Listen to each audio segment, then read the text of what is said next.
Hey there. We've got a big snowstorm coming in tonight, Saturday night, so I thought it'd be a good time to get in some rapid games. And I thought maybe I'd try playing more than one at a time and including them in the same video, just to see if that's more appealing to people. Okay, so we've got a 2000, and we will see what he opens with. Knight f3. Okay, I'm just going to play kind of a hypermodern opening. I'm going to play g6 and bishop g7. He goes for d4. Yeah, so I'll play g6, and maybe if c4, I'll experiment with the Grunfeld a little bit. Bishop to f4 is the London system, and I kind of like playing a King's Indian Defense kind of setup against this, so let's try that.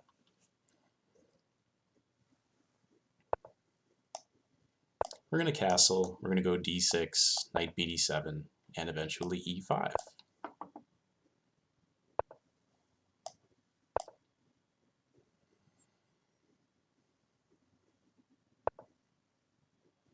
Okay, maybe I should play c6 before I play my queen to e8,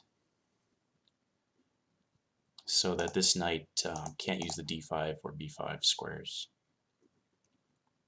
I'm not sure that's actually a big deal though. Queen e8, knight b5. If I were to play c6 inviting the knight in, I think it would just end up being lost there. So maybe we can hold off on that for now. Just go queen e8.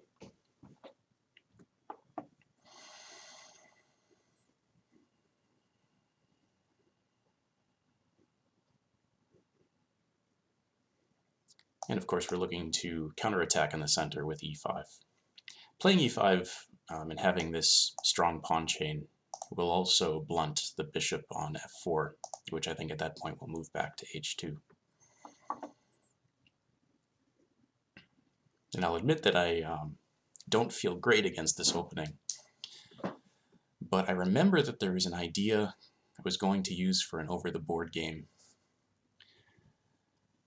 that involved, let's see, what happened? What did I do in that game? Oh, I don't think it was a game in which I was going to play e5, so that's not really relevant here.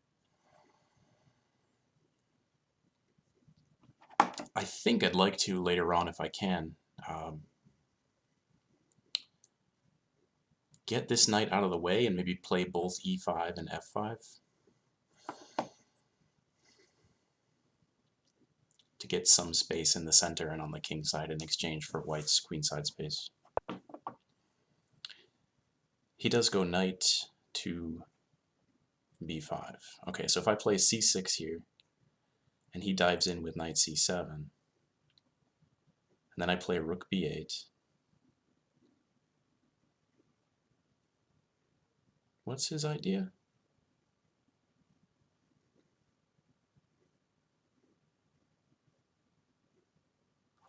Isn't that good for me? Let's try it. c6. Oh, it's the fork on c7.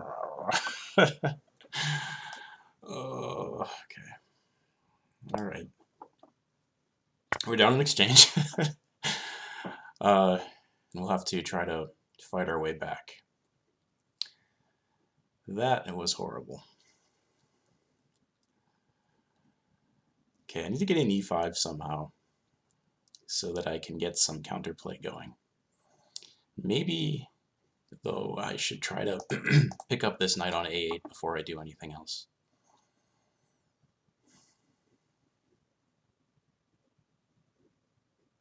I don't know, maybe knight h5, the bishop moves back to h2, and then I go e5. Looking to take advantage of the fact that white hasn't castled yet. Let's try that. Missing, missing an exchange-winning fork. At least an exchange-winning fork in one move. Shows you the state of my tactics these days. Alright, let's go e5.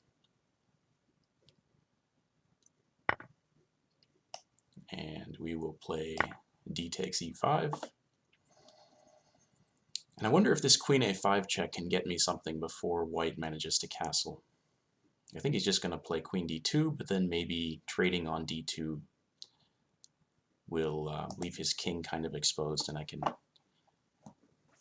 develop some threats afterwards.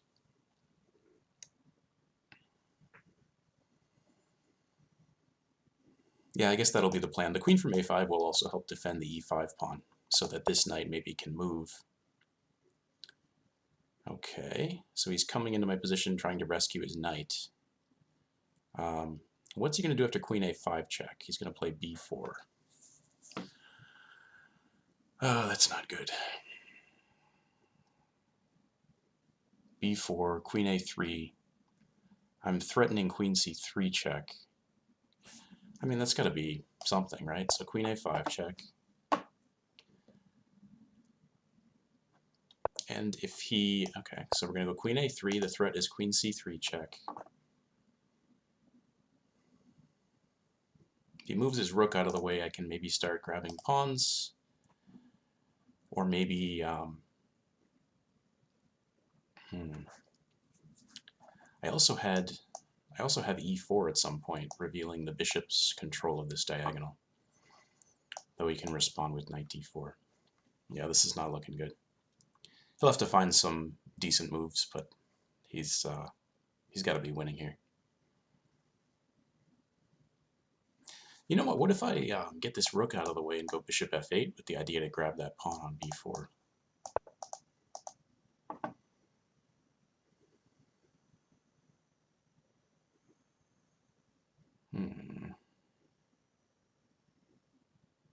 All right, e4, knight d4, c5,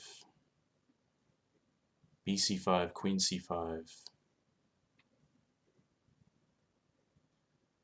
bishop e2, knight d3, bishop d3, e d3, castle kingside.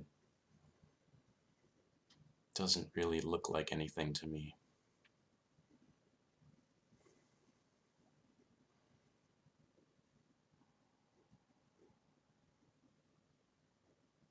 Why don't we go c5 first, so that I'm threatening e4.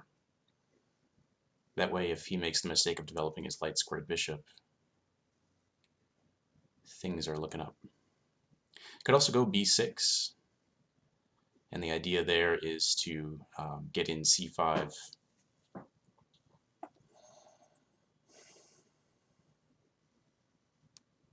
Let's just go c5, because I think after I take there with my knight, I might be threatening knight to b3. Maybe not, because the queen can come up and pin my knight to my queen. I don't know, I'm kind of grasping at straws here, because I'm in big trouble. But this is what you try to do when you lose material. You try to find a compensating advantage somewhere else. In this case, I'm looking for piece activity and to make some kind of play against his weaker king.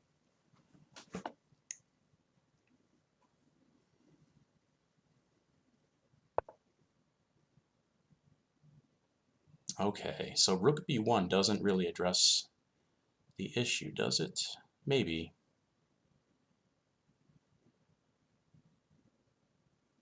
Maybe it does, because after e4, he can go rook to b3.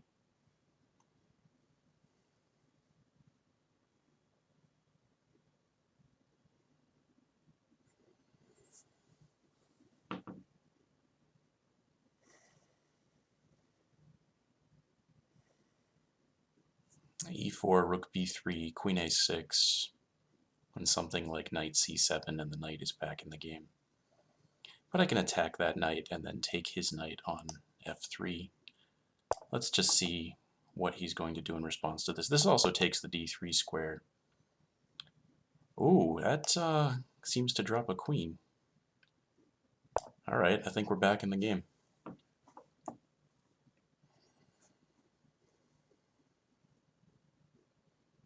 Yes, this was the threat, to take advantage of the placement of white's queen and king on this diagonal.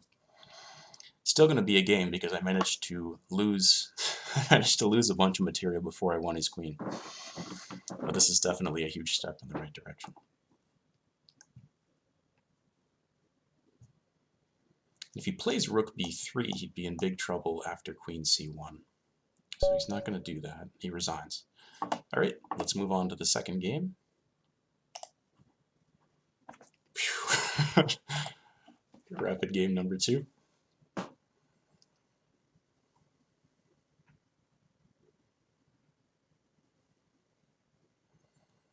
Yeah, so we've got a huge snowstorm tonight here in the Northeast.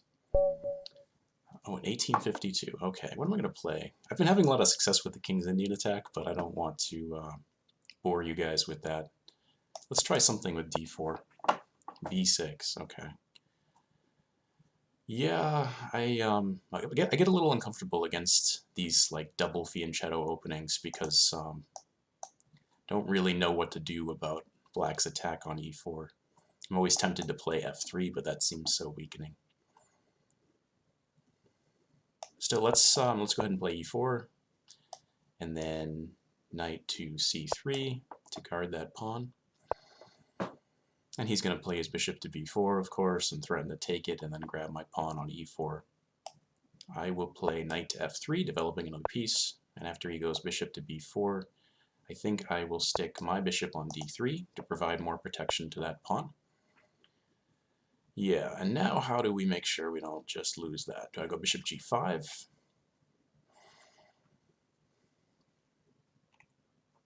He could go h6, bishop h4, g5. And after that, if I go bishop g3, he could take on c3 and then take on e4. Is that good for him, though?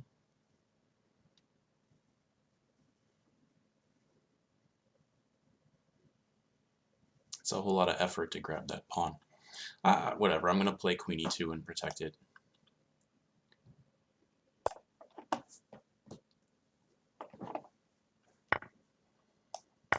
Alright, bishop takes c3. And he goes h6, trying to keep my bishop off of the g5 square. And if he's going to take that square away from me, and I have this a3 square available to me, I think I might as well play my bishop there. So let's go ahead and do that. Especially since his queen doesn't have a way out to a5, which is a square from which it would put serious pressure on the a file with my bishop there. Okay, I'm going to castle kingside. And I think what I'm going to be looking to do is maybe play e5 later and c4. Maybe I'll play c4 first. Yeah, let's just get castled, because that's hard for that to be a bad move. And he goes knight e7. Okay, c4 here, followed by e5. Looks very reasonable to me. The reason I don't want to play e5 first and then c4 is he'll play knight f4. So let's try this.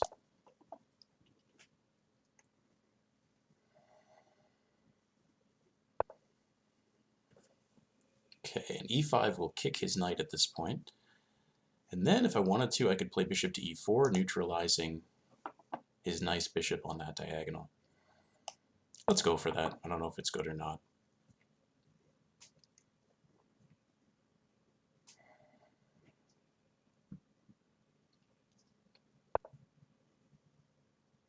Ooh, that is a dangerous kind of situation for black, because there might be tactics here at some point involving a queen check on d3 or e4, which makes me not want to trade the light squared bishops. Having said that, it would be nice to have a queen on e4.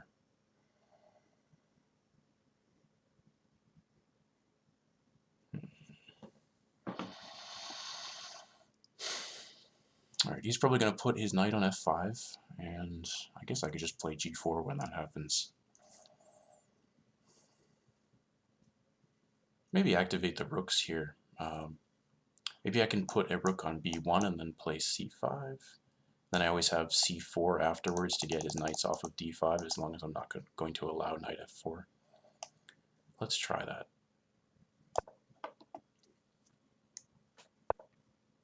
He goes f5. Okay. So if I take that, he's got some light squared weaknesses on the king side. If I don't take it, I think he's going to go g5 and have a ton of kingside space and maybe an attack. Nice thing, though, I think, is he has to take back with his knight on f6, which will give me the e5 square from my knight. Let's try that.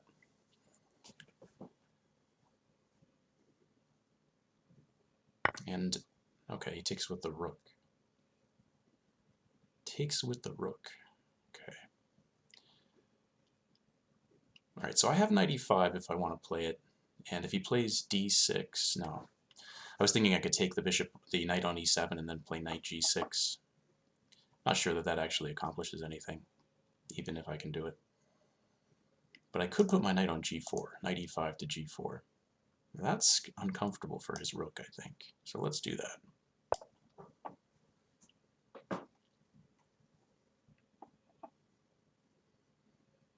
Also, I'm going to strongly consider now bringing this bishop back to c1 and looking to take the pawn on h6 as a sacrifice. Okay, knight to f5. Yeah, I wanted to play g4 before. Of course, I have to protect this d-pawn first. So let's do that.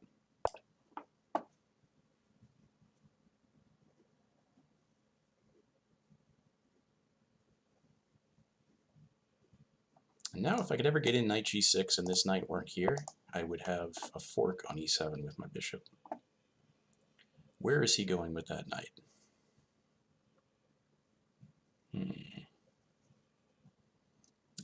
Is f4 here a good idea, or maybe bishop c1?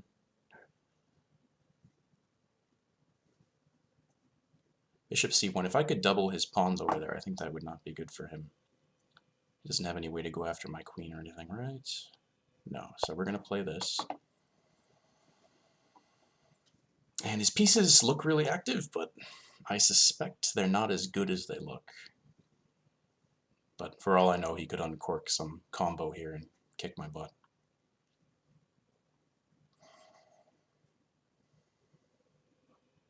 Oh, I did it again. Managed to cover up someone's name and rating.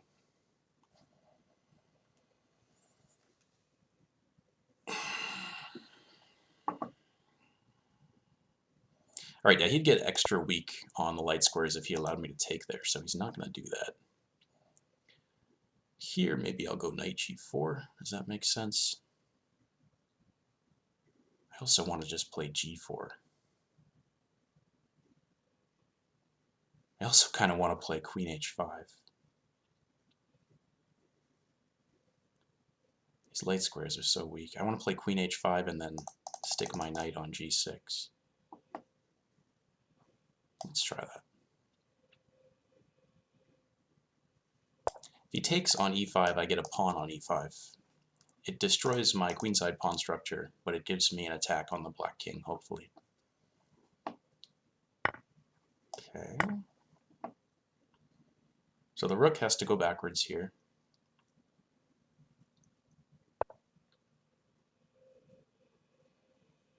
And then am I just playing g4? g4 with the idea that if the knight moves, I'll have an attack along this light square diagonal? I wonder. Let's try it.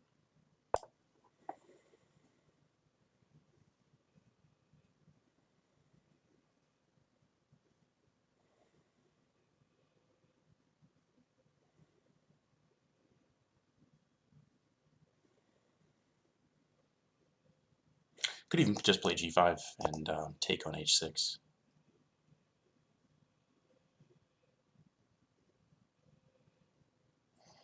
Interesting. Okay, and if I move my queen to g6, what's he going to do? He's going to play knight to e7, but then I get to go queen h7.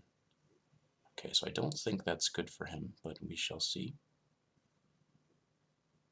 Oh wait, he has queen h3. Yeah, but queen h3, I just take the knight. So I think this is good.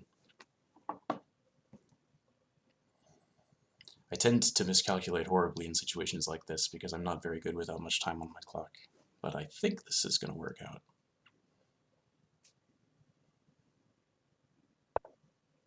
He does go queen h3. Okay, I take here in order to avoid checkmate on g2 and win a piece.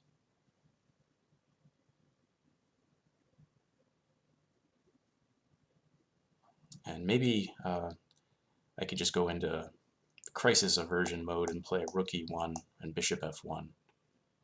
Oh shit, does he have queen f3? Yeah, he might. He may just have queen f3. Uh-oh. That looks like a checkmate.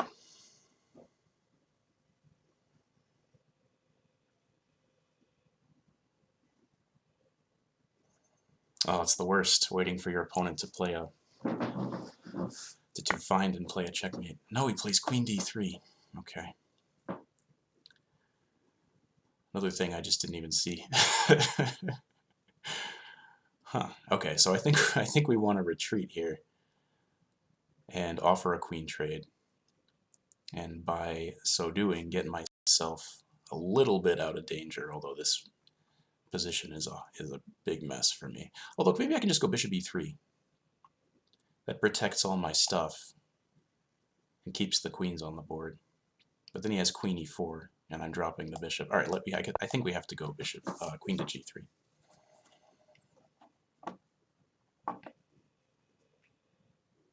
There's a rook on b1. Okay.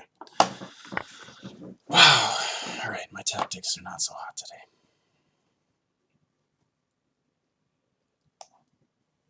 All right, but we're going to try bishop takes h6, revealing an attack on the queen. Nah, I don't really want to do that. Let's try f6. Trying to go after the g7 pawn as a last-ditch effort to save the game.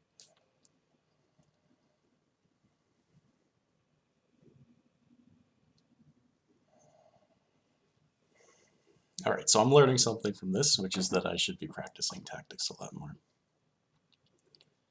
This has not been an impressive performance so far.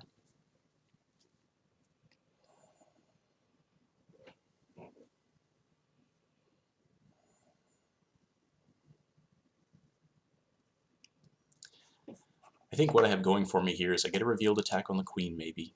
I get to block this long light square diagonal. This bishop is of opposite color, so even if I go down a bunch of material, there's some kind of a chance for a game-winning attack. And if I can get this bishop all the way to g7, maybe I'm just going to go something like queen h4, queen h8. Although it's not, I don't think that's realistic because his queen is already on the h7 square.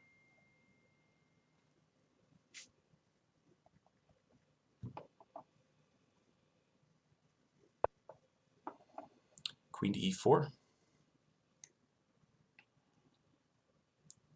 What's he going to do after f3?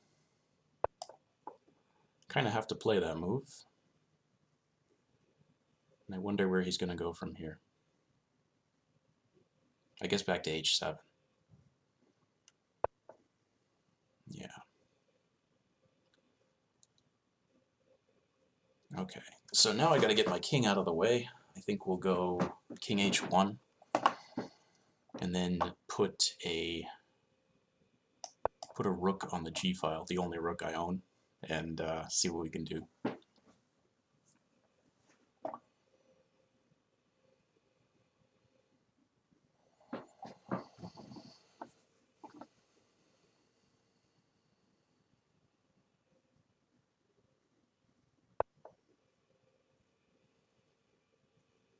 Rook to f8.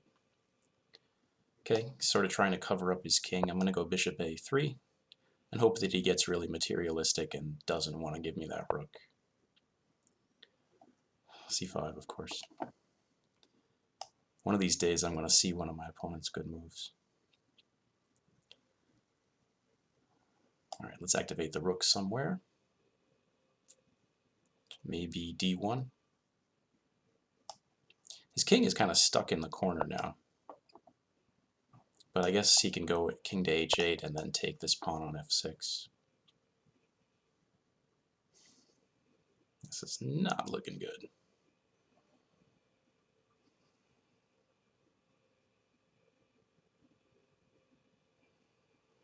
Okay. Bishop back to this side of the board.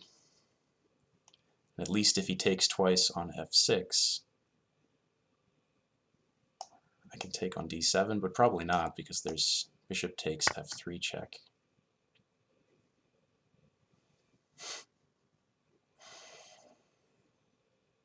Oh yeah. Okay, let's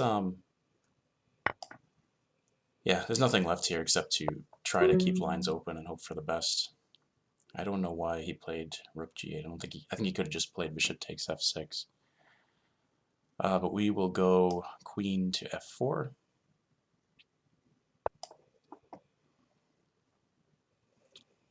Just hoping that he makes some kind of serious error here. I mean, like queen f5 I could respond to with queen takes h6 check, but even that would just be nothing. I think he'd go rook h7.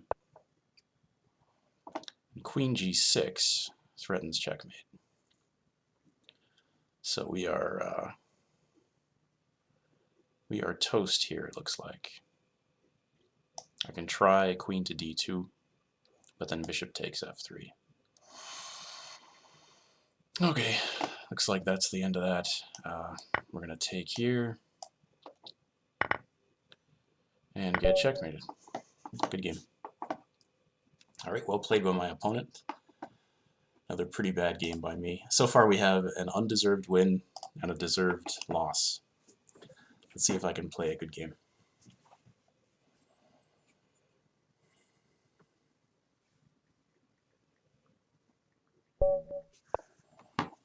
Okay, we got a 1975. I am down to 1996. I'm going to play a perk defense. Knight c3, g6, and then, okay, this idea again.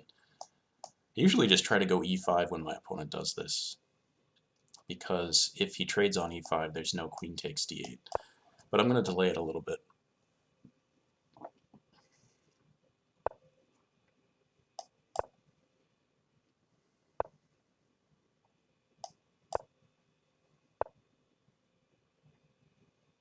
Okay, knight bd7 here, and then e5. And if he goes e5 himself, I can probably go knight d5, and after c4, knight b4.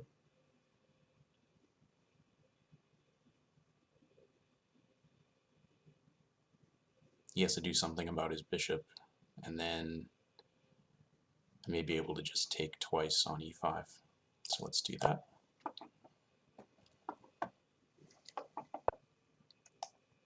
And e5. Okay, now we need a plan for the development of the rest of the black pieces. I think this rook looks pretty good on e8, supporting my most advanced central pawn.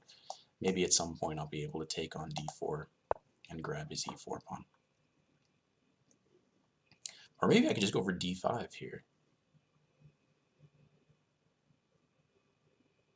Kind of looks like it should be okay, because his control of the d-file is non-existent at this point. Let's try it. I also have the f4 square, so if my knight ends up on d5, I could swing it over to f4.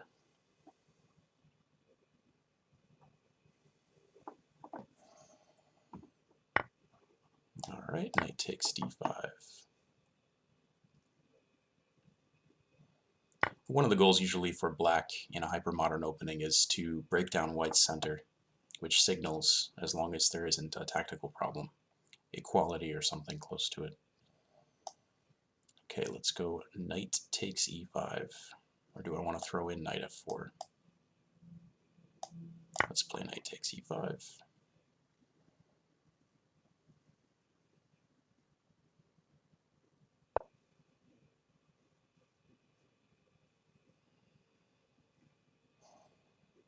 Okay, and I have knight takes f3 here if I want to play that. I've got to activate this light squared bishop somehow.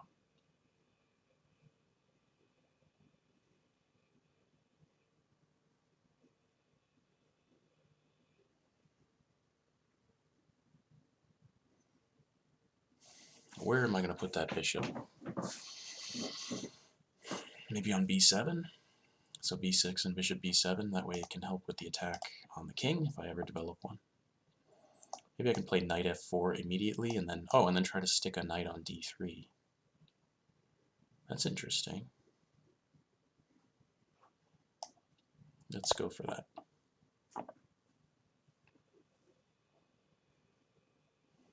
There also may be a sacrifice on either g2 or h3 coming up.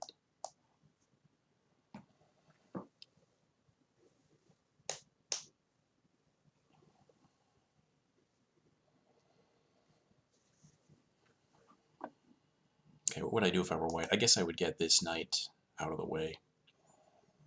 Knight f1, and then I don't think I can play knight e to d3 because he'll trade on e8 and then win a piece on d3.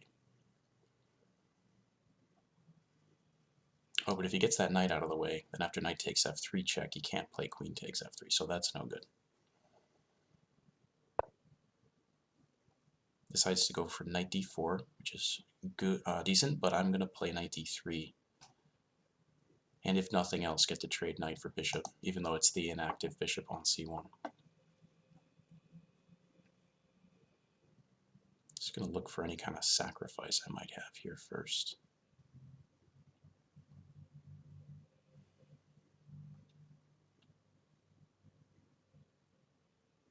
Hold on a minute, do I have bishop takes h3?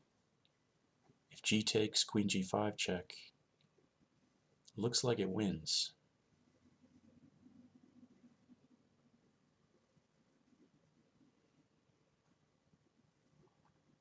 Okay. Oh, he just goes right for it. Queen g5 check. And it's not possible without giving up the queen to avoid queen g2 checkmate. Alright, so 3 crazy tactical games in which I blundered, but maybe my terrible play will inspire you to think that you can achieve a decent over-the-board rating even if you feel like you make too many mistakes. Have a wonderful evening.